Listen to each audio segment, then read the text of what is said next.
Welcome to AP LearnX 3D. Hello everyone. Imagine the year is 1965. அரசியமைப்பு சட்டம் அமலுக்கு வந்து சரியா ஒரு 15 வருஷம் முடிய போகுது. That is a very volatile time in Indian history. Exactly. The 15-year deadline for using English as an official language is about to expire. தென்னிந்திய மாநிலங்கள்ல குறிப்பா நம்ம தமிழ்நாட்டுல மிகப்பெரிய பதற்றமும் போராட்டங்களும் வெடிக்குது. ஆமா, ஹிந்தி மட்டுமே இந்தியாவின் ஒரே அலுவல் மொழியாக மாறிடுமா அப்படிங்கிற ஒரு பயம் நாடெங்கும் பரவின காலகட்டம் அது. ரைட். இந்த ஒரு குறிப்பிட்ட நெருக்கடியை சமாளிக்க கான்ஸ்டிடியூஷனை உருவாக்குனவங்க எவ்வளவு தூரம் சிந்திச்சு ஒரு சட்டகட்டமைப்பை செட் பண்ணிருக்காங்கன்னு நாம இன்னைக்கு பார்க்க போறோம். Today we are cracking the code of Indian Constitution, Part 17, Official Language. அதாவது ஆர்டிகல்ஸ் 343 முதல் 351 வரையிலான விதிகள். இது யூபிஎஸ்சி மற்றும் டிஎன்பிசி தேர்வுகளுக்கு ரொம்ப ரொம்ப ஒரு குரூஷியல் ஏரியா. கண்டிப்பா. ஆனா கான்ஸ்டிடியூஷனை பொறுத்த வரைக்கும் வெறும் கான்செப்ட்ஸ் மட்டும் படிச்சுட்டு போறது பத்தாது இல்லையா? Absolutely. You need to know the exact article numbers and their logical sequence. இந்த official language part உருவாக்குறப்போ கான்ஸ்டிடியூண்ட் அசெம்பிளில நடந்த விவாதங்கள் தான் இந்திய வரலாற்றிலேயே மிக நீண்ட விவாதங்கள். ஓ, அப்படியா? ஆமா, நாட்டை ஒன்றிணைக்க ஒரு பொதுமொழி வேண்டும் அப்படிங்கிற எண்ணத்துக்கும் பன்முகத்தன்மையை, அதாவது டைவர்சிட்டியை பாதுகாக்க வேண்டும் என்கிற உரிமைக்கும் இடையிலான ஒரு கான்ஸ்டிடியூஷனல் டைட்ரோப் வாக் தான் இந்த பார்ட் 17. ஆனா இது எல்லாத்தையும் வரிசையா மனப்பாடம் பண்றது ஸ்டூடெண்ட்ஸ்க்கு ரொம்ப கஷ்டமாச்சு. அதனாலதான் கான்செப்ட்ஸ்குள்ள போறதுக்கு முன்னாடி ஒரு சிறப்பான நிமோனிக் ஷார்ட்கட்டை நாம கத்துக்கிட்டா அரசியல் அமைப்பை கற்பது மிகவும் எளிதாகிவிடும். அந்த மெமோனிக்க நான் நேயர்களுக்கு ஷேர் பண்றேன். இது ஒரு சின்ன கதை. நீங்க ஒரு மாணவன் புதுசா ஒரு மொழியை கத்துக்கிறான் அப்படின்னு கற்பனை பண்ணிக்கோங்க. அந்த மொழிக்கு பேரு யூசிஎஸ். Okay, UCS language. இந்த கதையின் முழு வரி இதுதான். யூசிஎஸ் லாங்குவேஜ் படிச்சா சிபி கிராண்டா எம்ஓஎஸ் காட்டிட்டு இருக்காங்க. பார்ட் 17 வந்து 343ல இருந்து 351 வரைக்கும் இருக்கு. சரி, அதுல மொத்தம் 11 ஆர்டிகல் பார்ட் 17 மட்டும். அதுல 350A 350B இது ரெண்டு மட்டும் எக்ஸ்ட்ரா வரும். மற்றபடி எல்லா நம்பர்ஸும் ஆர்டரா வரும். 343 44 45 46 47 48 49 50. அந்த 50க்கு அப்புறம் 350A 350B ரெண்டு வரும். அதுக்கப்புறம் 351, மொத்தம் 11 ஆர்டிகல். சரியா? இதோட கோட் வேர்டு வந்து நம்ம என்ன போட்டிருக்கோம்னா யூசிஎஸ், அப்புறம் சிபி, அதுக்கப்புறம் ஜிமோஸ் அப்படி, அதாவது ஜிஎம்ஓஎஸ். சரியா? இதை வந்து நம்ம ஒரு ஞாபகத்தில் வைக்கிறதுக்கு எப்படி சொல்லலாம்னா, யூசிஎஸ் மொழி படிச்சா சிபி, அதாவது அதை நம்ம சிபி அப்படின்னு பேர் மாதிரி உச்சரிக்கலாம். இல்ல சிபினே வச்சுக்கோங்க. ரெண்டு பேரும் கிராண்டா மாஸ் காட்டிக்கிட்டு இருக்காங்க. அதாவது யூசிஎஸ்ங்கிறது யூனிவர்சல் லாங்குவேஜ் அப்படி மாதிரி ஒரு எது அப்படி சொல்ல, ஒரு கிராண்டான லாங்குவேஜ் மாதிரி ஞாபகத்தில் வச்சுக்கோங்க. சும்மா யூசிஎஸ் மொழி படிச்ச சிபி இருவரும் கிராண்டா, அதாவது ஜி மட்டும் வரும். ஜினா கிரீவன்சஸ், அதை வச்சு நம்ம சொல்லியிருப்போம். அது எக்ஸ்பிளனேஷன்ல பார்ப்போம். சரியா? கிராண்டா எம்ஓஎஸ் அதை ஃபுல்லா எப்படி நம்ம எடுத்துக்கலாம்னா மாஸ் காட்டிட்டு இருக்காங்க. ரெண்டு அந்த லாங்குவேஜ் படிச்சோன்னா ஒரு எப்படி சொல்ல, ஒரு இது இருக்கும்ல, கர்வம் இருக்கும்ல, அந்த கர்வத்துல கிராண்டா மாஸ் காட்டிட்டு இருக்காங்க. சரி, அதுதான் கதை. யூசிஎஸ் மொழி படிச்ச சிபி இருவரும் கிராண்டா மாஸ் காட்டிட்டு இருக்காங்க. சரியா? இதுதான் கதை. நம்ம அதை டீகோட் பண்ணா ஆன்சர் வந்துடும். யூனா என்ன, சினா என்ன, எஸ்னா என்ன, சிபி அப்படின்னா என்ன, ஜினா என்ன, எம்ஓஎஸ் அதுனா என்ன அப்படின்னு நம்ம இது பண்ணிக்கலாம். இது ஞாபகத்தில் வைக்கிறக்காண்டி ஒரு நல்ல ஷார்ட்கட்டா இருக்கும். இதுதான் அந்த ஃபுல் கோட். கேட்க ஒரு மாதிரி வேடிக்கையா இருந்தாலும் இந்த ஒற்றை வரியில ஆர்டிகல் 343ல இருந்து 351 வரைக்கும் அப்படியே ஒளிஞ்சிருக்கு. ஆமா, இந்த மெமோனிக்க நாம இப்போ 3 லாஜிக்கலி கனெக்டட் குரூப்ஸா உடைக்க போறோம். ரைட். முதல் குரூப்பை நாம த யூசிஎஸ் குரூப் அப்படின்னு வச்சுக்கலாம். இதுல ஆர்டிகல் 343, 344 மற்றும் 345 கவர் ஆடுது. மத்திய அரசுக்கும் மாநில அரசுகளுக்கும் இடையிலான அடிப்படை மொழி அமைப்பை வரையறுப்பதுதான் இதோட நோக்கம் இல்லையா? சரியாக சொன்னீங்க. அந்த மாணவன் யூசிஎஸ் என்ற மொழியை படிக்கிறான் என்ற அந்த முதல் கதை எடுத்துக்கோ. Let me break that down. U for union, அதாவது மத்திய அரசு. சி ஃபார் கமிஷன், அதாவது மொழி தொடர்பான ஆணையம். எஸ் ஃபார் ஸ்டேட், அதாவது மாநில அரசு. இப்போ இத அப்படியே ஆர்டிகிள் எண்களோட மேப் பண்ணிடலாம். U என்பது ஆர்டிகிள் 343, C என்பது ஆர்டிகிள் 344, எஸ் என்பது article 345. Okay, let's unpack this. Article 343 யூனியனை பத்தி பேசுது. இப்போ அரசியலமைப்பு அமலுக்கு வந்த ஜனவரி 26, 1950 அன்னைக்கே இந்தியாவோட அலுவல் மொழி ஹிந்தி தான் ஃபைனல் பண்ணிட்டாங்களா?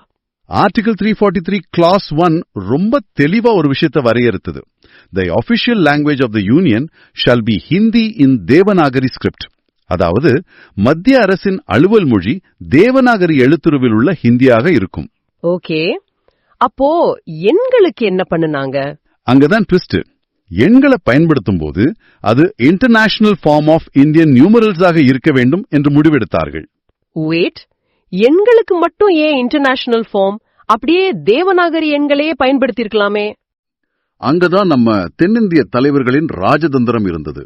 வர்த்தகம், பட்ஜெட், அறிவியல் கணக்கீடுகள் எல்லாமே இன்டர்நேஷனல் நியூமரல்ஸ்ல, அதாவது 1, 2, 3 அப்படின்னு நடக்கும்போது திடீரென தேவநாகரி எண்களுக்கு மாறினால் மிகப்பெரிய குழப்பம் வரும் என்று வாதித்தார்கள். Make sense. அதனால எண்களுக்கு மட்டும் இன்டர்நேஷனல் ஃபார்மை ஏற்றுக்கொண்டார்கள். ஆனா இதுல இன்னொரு பெரிய சிக்கல் இருந்தது. பிரிட்டிஷ்காரங்க பல 100 வருஷமா ஆங்கிலத்துல நிர்வாகம் பண்ணிட்டு போயிட்டாங்க. ஒரே ராத்திரியில ஒட்டுமொத்த அரசாங்க கோப்புகளையும் ஹிந்திக்கு மாத்துறது பிராக்டிகலி இம்பாசிபிள், யூனோ. சோ அதற்காக தான் ஒரு டிரான்சிஷன் பீரியட் கொடுத்திருக்காங்க. 15 வருஷத்துக்கு ஆங்கிலம் தொடரும். அதாவது 1965 வரைக்கும் இங்கிலீஷ் தான் மெயின் அப்படின்னு ஒரு பஃபர் டைம் வச்சாங்க. எக்ஸாக்ட்லி. ஆனா அந்த 15 வருஷம் முடிஞ்சதும் ஆட்டோமேட்டிக்கா ஆங்கிலம் காணாம போயிருமா? அது நடக்க கூடாதுன்னு தான் கான்ஸ்டிடியூஷன்ல சில சேஃப்கார்ட்ஸ் வச்சாங்க. அந்த 15 ஆண்டு காலக்கெடுவுக்குள்ளேயே குடியரசுத் தலைவர் நினைத்தால் தன்னுடைய உத்தரவு மூலம் ஆங்கிலத்தோடு சேர்த்து ஹிந்தியையும் கூடுதலாக பயன்படுத்த அனுமதிக்கலாம். அதே மாதிரி இன்டர்நேஷனல் நியூமரல்ஸோட சேர்த்து தேவநாகரி எண்களையும் பயன்படுத்தலாமா? ஆமாம், இது ஆர்டிகிள் 343 கிளாஸ் 2 சொல்லுது. எல்லாவற்றுக்கும் மேலாக ஆர்டிகிள் 343 கிளாஸ் 3 படி நாடாளுமன்றம் ஒரு சட்டம் இயற்றினால் 15 ஆண்டுகளுக்கு பிறகும் ஆங்கிலத்தை தொடர்ந்து பயன்படுத்தலாம் என்று ஒரு ப்ரொவிஷன் வச்சாங்க. ஓ வாவ்! இந்த அதிகாரத்தை பயன்படுத்தி தான் நாடாளுமன்றம் ஆபிஷியல் லாங்குவேஜஸ் ஆக்ட் 1963 கொண்டு வந்து ஆங்கிலத்தின் பயன்பாட்டை காலவரையின்றி நீட்டித்தது, ரைட்? ஆமா, 100க்கு 100 உண்மை. எக்ஸாம் பாயிண்ட் ஆஃப் வியூல பார்த்தா தேவநாகரி வடிவம், இன்டர்நேஷனல் நியூமரல்ஸ், 15 ஆண்டு காலக்கெடு, இது மூன்றும் திரும்ப திரும்ப கேட்கப்படுற PYQ ஏரியாஸ்.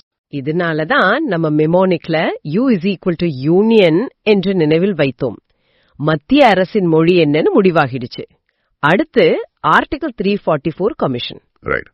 இத ஒரு ஆடிட் டீம் ஆகவும் அடுத்து வர்ற கமிட்டிய ஒரு போர்ட் ஆஃப் டைரக்டர்ஸ் ஆகவும் நாம் கற்பனை செய்துக்கலாம்.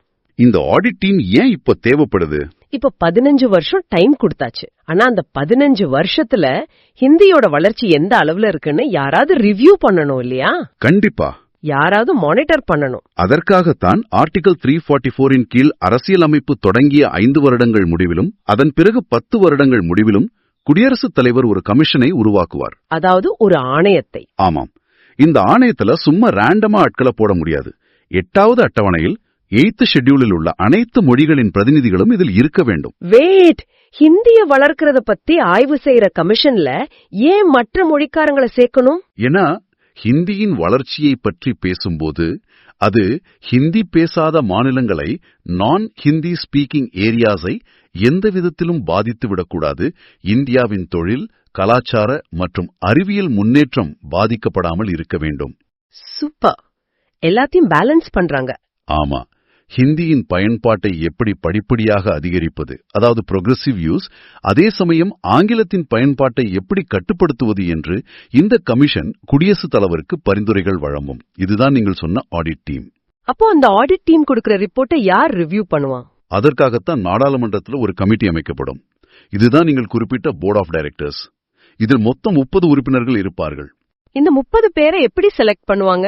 20 பேர் மக்களவையில, லோக்சபால இருந்தும், 10 பேர் மாநிலங்களவையில, ராஜ்யசபால இருந்தும் சிங்கிள் டிரான்ஸ்பரபிள் ஓட் மூலம் விகிதாச்சார அடிப்படையில் தேர்ந்தெடுக்கப்படுவார்கள். அதாவது ஒற்றை மாற்று வாக்குமுறை.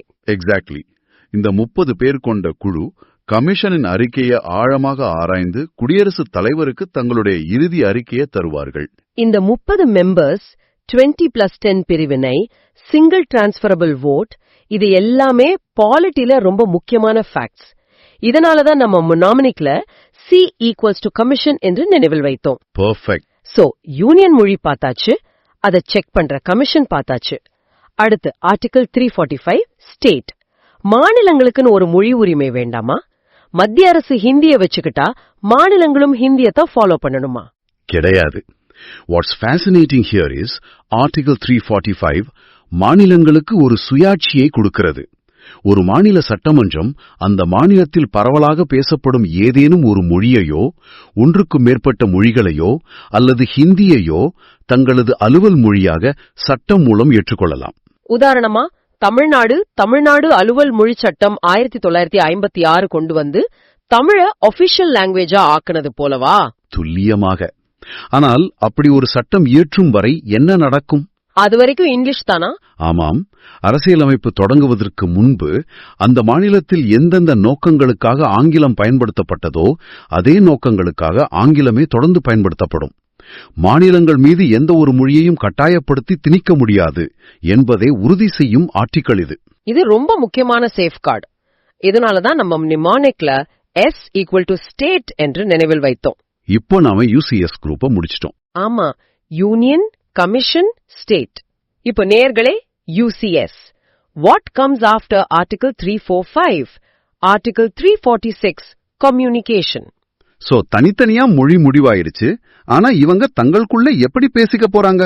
That brings us to the second group, CPCP group. Correct. இதுல ஆர்டிகல்ஸ் 346, 347, 348 மற்றும் 349 இருக்கு.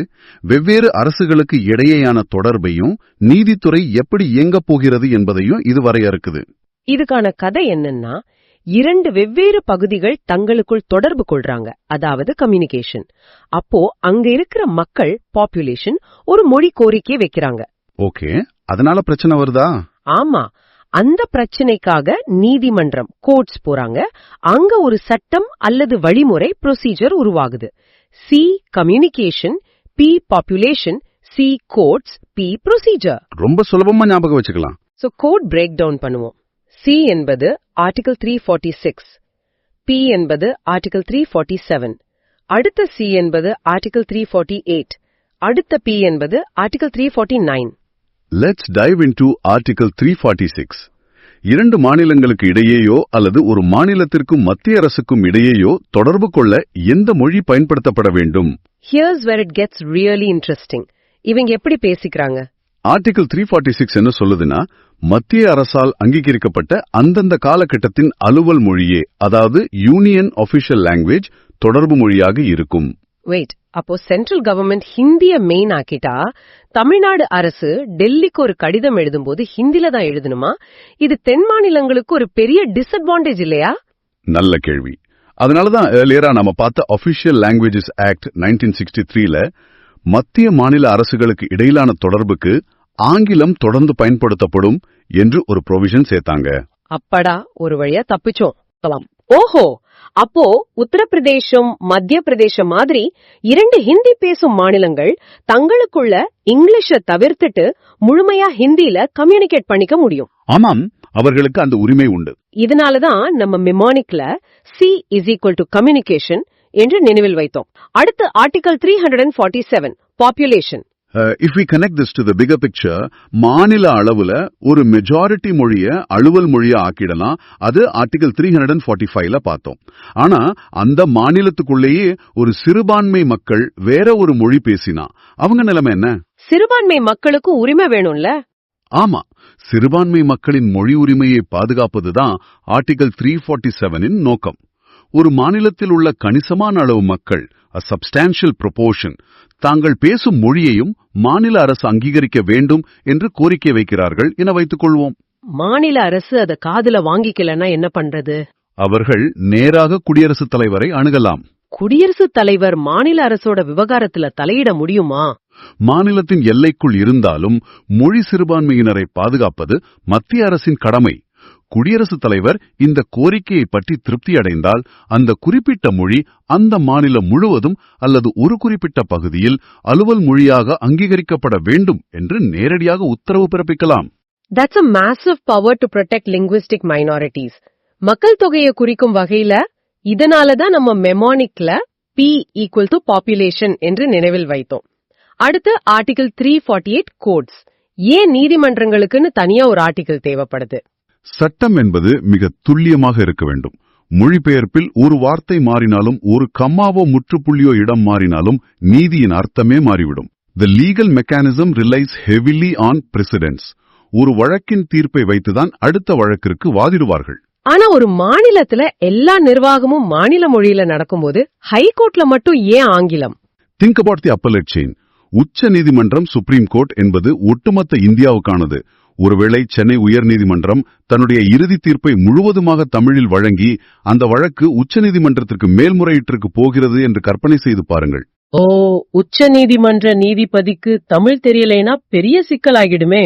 எக்ஸாக்ட்லி. உச்ச நீதிமன்றத்தில் அந்த வழக்கு விசாரிக்கும் நீதிபதி பஞ்சாப் அல்லது வங்காளத்தைச் சேர்ந்தவராக இருக்கலாம். அவரிடம் போய் தமிழ் தீர்ப்பை கொடுத்தால் நீதி பரிபாலனம் முடங்கி போய்விடும். Make sense. அதனாலதான் இந்தியா முழுக்க நீதித்துறைக்கு ஒரு யூனிஃபைட் லாங்குவேஜ் தேவைப்படுது. ஆமாம், அதனால்தான் ஆர்டிகிள் 348 நாடாளுமன்றம் வேறொரு சட்டம் இயற்றும் வரை உச்ச நீதிமன்றம் மற்றும் உயர் நீதிமன்றங்களின் அனைத்து நடவடிக்கைகளும் ஆங்கிலத்தில்தான் இருக்க வேண்டும் என்று உறுதியாக கூறுகிறது. மசோதாக்கள் விஷயத்துல அது மட்டுமில்லாமல் நாடாளுமன்றம் மற்றும் சட்டமன்றங்களில் அறிமுகப்படுத்தப்படும் மசோதாக்கள், சட்டங்கள், அதாவது ஆக்ட்ஸ், அவசர சட்டங்கள், விதிகள் அனைத்தும் ஆங்கிலத்தில்தான் இருக்க வேண்டும். அப்போ மாநில உயர் நீதிமன்றங்கள்ல அந்தந்த மாநில மொழிக்கு இடமே இல்லையா? எல்லாம் இங்கிலீஷ் தானா? அங்க ஒரு விதிவிலக்கு இருக்கிறது. குடியரசுத் தலைவரின் முன் அனுமதியுடன் ஆளுநர் தன்னுடைய மாநில உயர்நீதிமன்ற நடவடிக்கைகளில் ஹிந்தி அல்லது அந்த மாநிலத்தின் அலுவல் மொழியை பயன்படுத்த அனுமதிக்கலாம். அதாவது ப்ரொசீடிங்ஸ்க்கு மட்டும். அங்க ஒரு கேட்ச் இருக்கு. நடவடிக்கைகளுக்கு ஓகே, ஆனா ஜட்ஜ்மெண்ட்ஸ்க்கு. அதுதான் முக்கியமான TNPSC UPSC ட்ரிக் கொஸ்டின். ஆளுநர் அனுமதி கொடுத்தாலும் உயர்நீதிமன்றம் வழங்கும் இறுதி தீர்ப்புகள், அதாவது ஜட்ஜ்மெண்ட்ஸ், டிக்ரி அல்லது ஆர்டர்ஸ்க்கு இது பொருந்தாது. அவை கட்டாயமா ஆங்கிலத்துல தான் இருக்க வேண்டும். ஓ, அப்போ ஃபைனல் ஆர்டர் இங்கிலீஷ்ல தான் வரணும். ஆமா. அதேபோல மாநில மொழியில் ஒரு சட்டம் இயற்றப்பட்டாலும் அரசிதழில் வெளியிடப்படும் அதனுடைய ஆங்கில மொழிபெயர்ப்பே ஆத்தரேட்டிவ் டெக்ஸ்டாக கருதப்படும். சட்டத்துல குழப்பம் வந்தா ஆங்கில வடிவத்தை தான் நீதிமன்றம் எடுத்துக்கும். தெளிவான லாஜிக். இதனாலதான் நம்ம மெமோனிக்ல C= கோட்ஸ் என்று நினைவில் வைத்தோம். ஆளுநருக்கு அதிகாரம் இருந்தாலும் குடியரசுத் தலைவரின் அனுமதி அவசியங்கிறத நம்ம நோட் பண்ணிக்கணும். Absolutely. அடுத்த ஆர்டிகிள் 349 ப்ரொசீஜர். மொழி சம்பந்தப்பட்ட சட்டங்களை இயற்றுவதற்கான சிறப்பு வழிமுறை. இதுல என்ன ஸ்பெஷல்? அரசியலமைப்பு தொடங்கிய முதல் 15 ஆண்டுகளுக்கு ஆர்டிகிள் 348 சம்பந்தப்பட்ட எந்த ஒரு மசோதாவையும் நாடாளுமன்றத்தில் அறிமுகப்படுத்த ஒரு கடுமையான தடையை வைத்தார்கள். குடியரசுத் தலைவரின் முன் அனுமதி இல்லாமல் அந்த மசோதாவை நாடாளுமன்றத்தில் அறிமுகப்படுத்தவே முடியாது. ஏன் இப்படி ஒரு லாக்? நாடாளுமன்றத்துக்கு சட்டம் இயற்றும் அதிகாரம் இருக்குல்ல? மொழி என்பது மிகவும் உணர்வுபூர்வமான விஷயம். அவசரப்பட்டு உணர்ச்சி வசப்பட்டு நாடாளுமன்றத்துல ஒரு சட்டத்தை கொண்டு வந்து நீதித்துறையின் மொழியை மாற்றிவிடக் கூடாது என்பதற்காக வைக்கப்பட்ட சேஃப்கார்டு இது. சோ பிரசிடென்ட் நினைச்சா உடனே அனுமதி கொடுத்துடலாமா? இல்ல, குடியரசுத் தலைவர் கூட தன்னிச்சையாக அனுமதி கொடுக்க முடியாது. ஆர்டிகிள் 344ல நாம் பார்த்த அந்த ஆடிட் டீம் மற்றும் போர்ட் ஆஃப் டைரக்டர்ஸ் கொடுக்கும் அறிக்கைகளை முழுமையாக பரிசீலித்த பிறகே குடியரசுத் தலைவர் தனது அனுமதியை வழங்குவார். ப்ராசஸ எவ்வளவு டைட் பண்ணிருக்காங்க பாருங்க. இதனாலதான் நம்ம மிமோனிக்ல P= ப்ரொசீஜர் என்று நினைவில் வைத்தோம். ஓகே, இப்போ CP குரூப் முடிஞ்சது. Communication, population, courts, procedure. நேயர்களே, CP what comes after article 349? Article 350 grievances. இப்போ அடுத்து நமது கடைசி பிளாக், தி GNMOS குரூப். இதுல ஆர்டிகிள்ஸ் 350, 350A, 350B மற்றும் 351 இருக்கு. இது பொதுமக்களின் அடிப்படை மொழி உரிமைகள் மற்றும் ஹிந்தியின் வளர்ச்சிக்கான வழிகாட்டு. G grievances article 350, M mother tongue article 350A, O officer article 350B, S spread article 351. Let's start with Article 350. So, what does this all mean? ஒரு சாமானிய மனிதனுக்கு இதனால் என்ன பயன்? கான்ஸ்டிடியூஷன் என்ன மொழி உரிமை கொடுக்குது? Grievances அப்படின்னா குறைகளை தீர்க்கிறது. எந்த ஒரு நபரும் தனது குறைகளை தீர்க்க மத்திய அல்லது மாநில அரசு அதிகாரிகளுக்கு மனு அளிக்கும்போது அந்த அலுவலகத்தின் ஒபிஷியல் லாங்குவேஜ்ல தான் மனு கொடுக்கணும்னு எந்த அவசியமும் இல்ல. அப்போ ஒரு கிராமத்து விவசாயி தன்னோட தாய்மொழியில மனு கொடுக்கலாமா? கண்டிப்பாக முடியும். அந்த அரசு அலுவலகத்தில் பயன்படுத்தப்படும் எந்த மொழியிலும் அவர் மனு அளிக்கலாம். மொழியை காரணமாக காட்டி அரசாங்கம் எந்த மனுவையும் நிராகரிக்க முடியாது. ஒரு சாதாரண குடிமகனின் குரல் அரசாங்கத்தை சென்றடைய மொழி ஒரு தடையாக இருக்கக்கூடாது. That's beautiful. இதனாலதான் நம்ம மெமானிக்ல G is equal to grievances என்று நினைவில் வைத்தோம். அடுத்து ஆர்டிகல் 350A மதர் டங். இது ரொம்ப இன்ட்ரெஸ்டிங்கான ஆர்டிகிள். ஏன்னா இது ஒரிஜினல் கான்ஸ்டிடியூஷன்ல, அதாவது 1950ல கிடையாது. 1956 ஆம் ஆண்டு 7வது அரசியலமைப்பு திருத்தச் சட்டம் மூலமாகத்தான் இது சேர்க்கப்பட்டது. 1956னா மொழிவாரி மாநிலங்கள் பிரிக்கப்பட்ட காலகட்டம் இல்லையா? State reorganisation act. சரியாக பிடித்தீர்கள். மாநில எல்லைகளை மொழியின் அடிப்படையில் மறுவரையறை செய்யும் போது புதிதாக உருவான மாநிலங்களுக்குள் சிக்கிக்கொண்ட சிறுபான்மை மொழியினருக்கு ஒரு மிகப்பெரிய பயம் வந்தது. ஆமா, இப்போ ஆந்திரா பிரியும் போது அங்க தங்கிவிட்ட தமிழ் மக்கள் தங்களுடைய அடுத்த தலைமுறையின் மொழி என்ன ஆகும் என்று பயந்திருப்பாங்க. எக்ஸாக்ட்லி. அந்த பயத்தை போக்கத்தான் 350A கொண்டு வரப்பட்டது. ஒரு மாநிலத்தில் உள்ள மொழி சிறுபான்மையினரின் குழந்தைகளுக்கு தொடக்க கல்வியை பிரைமரி ஸ்டேஜ்ல அவர்களது தாய்மொழியில் கற்பதற்கான போதுமான வசதிகளை மாநில அரசுகள் செய்து தர வேண்டும் என்று இது கட்டாயப்படுத்துகிறது. இது ரொம்ப அவசியம்.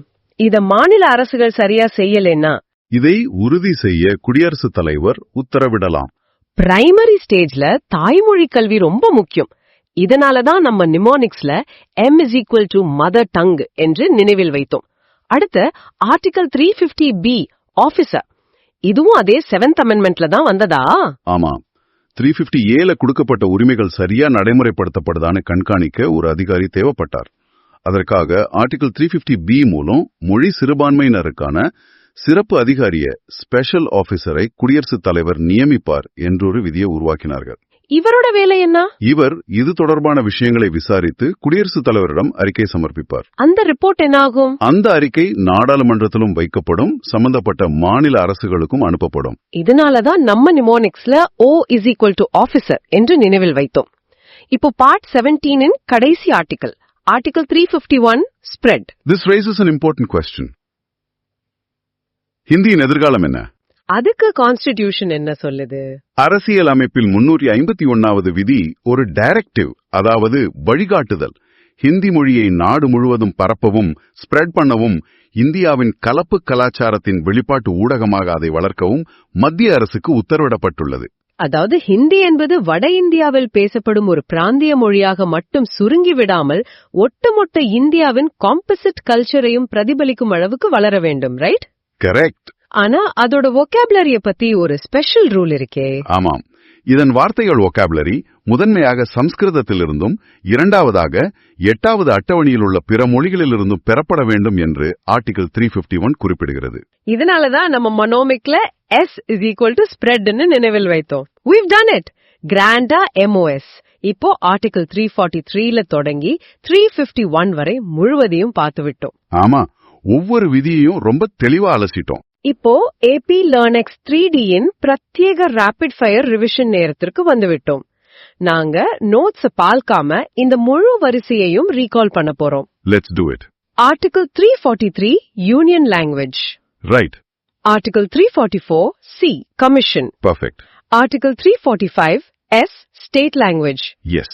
UCS. Done. Article 346 C communication. Article 347 P population. Article 348 C courts. And Article 349 P procedure. CPCP முடிஞ்சது. Article 350 G grievances. Article 350A M mother tongue. Article 350B O officer. And finally, Article 351 S spread of Hindi. நேயர்களே, இப்போ நீங்கள் கண்களை மூடிக்கொண்டு இந்த முழு வரிசையையும் நினைவில் கொண்டு வர முடியுமா என்று சோதித்துப் பாருங்கள். இந்த டீப் டைவ் முடிக்கிறப்போ நான் ஒரு விஷயத்தை மட்டும் சொல்ல விரும்புறேன். அரசியலமைப்பு சிற்பிகள் எவ்வளவு சாதுரியமாக செயல்பட்டிருக்கிறார்கள் என்று யோசித்து பாருங்கள். ஒரு புறம் நாட்டை இணைக்க ஒரு பொதுவான மொழி தேவை என்பதை உணர்ந்தார்கள். ஆமா, ஆர்டிகல் 343 346 மூலமா அதை செஞ்சாங்க. அதே நேரத்தில் மாநிலங்களின் உரிமைகளையும், அதாவது ஆர்டிகல் 345ஐயும், சிறுபான்மை மக்களின் தாய்மொழி கல்வியையும் 350A 350B மூலமாக எந்தவித சமரசமும் இன்றி எவ்வாறு பாதுகாத்துள்ளார்கள் என்பது வியப்பளிக்கிறது. இந்த பேலன்ஸ நீங்கள் எவ்வாறு பார்க்கிறீர்கள்? இதை சிந்தித்து பாருங்கள். மிக ஆழமான சிந்தனை.